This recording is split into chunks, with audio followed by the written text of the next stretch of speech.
Kenyans.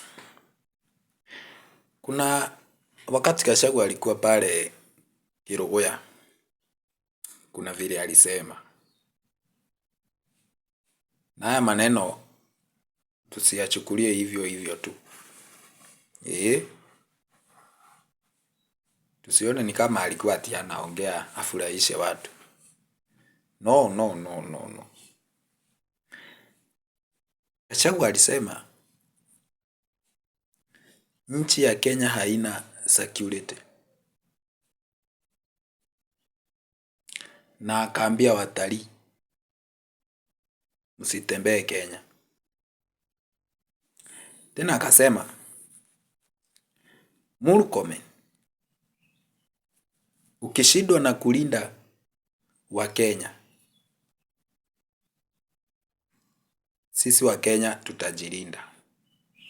Nataka uangalie haya maneno. Nchi ambayo haina security. Sijui kama ushajikuta ama sisi majenzi huwa tunasoma tu history. Vile kulikuwa kunaendelea. Tunasoma sana mambo ya Mau Mau.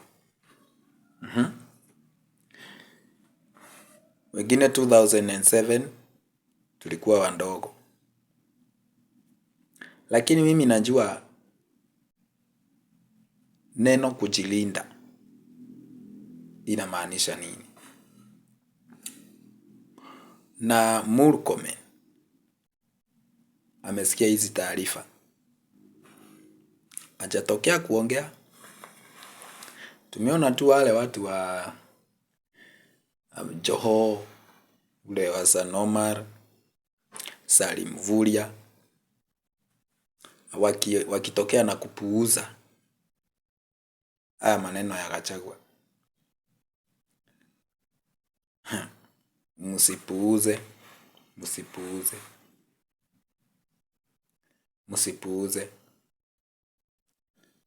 Kwa hivyo, kama ni kwa kweli nyinyi watu mawaziri, sana sana Murkomen, wewe ndiye wa security, kama umesikia haya maneno yametoka Kiluguyia na Gachagua na hujatokea, sijui unafikiria nini? Neno kujilinda, kukosa imani na polisi, kukosa imani na kitengo cha usalama.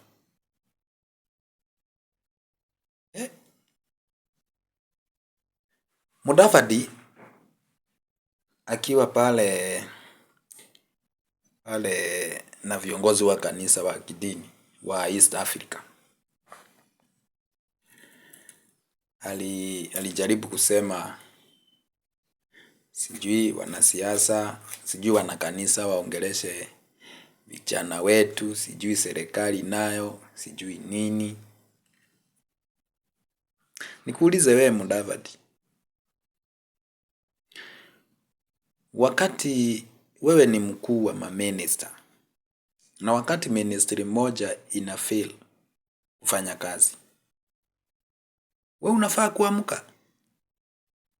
Tujaona ukiamka kwa ministry ya interior. Tumeona mapolisi wamezidikisha maguns. Wewe hujaamka kuongea, na wewe ni prime cabinet minister. Okay. Mimi sina mambo mingi ati ya kuongea. Nilikuwa tu nawauliza, mumesikia haya maneno Gachagua ameongea pale Kiluguyia? Na kama mumesikia, mnafikiria nini?